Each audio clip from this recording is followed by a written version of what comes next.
kiutawala. Hata hivyo, wengi wanasema bara hilo linahitaji mfumo wake wa kidemokrasia kulingana na hali halisi ya bara la Afrika.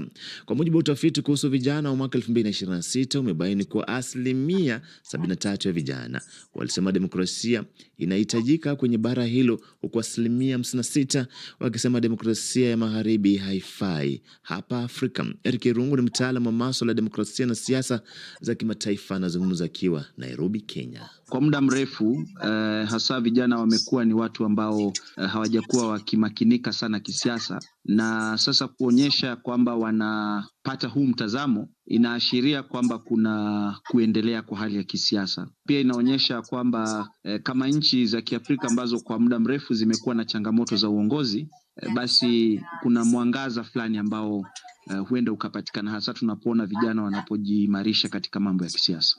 Mtazamo wake Eric Irungu, ambaye ni mchambuzi wa masuala ya siasa za kimataifa na demokrasia na pia mhadhiri katika chuo kikuu cha Zitec nchini Kenya.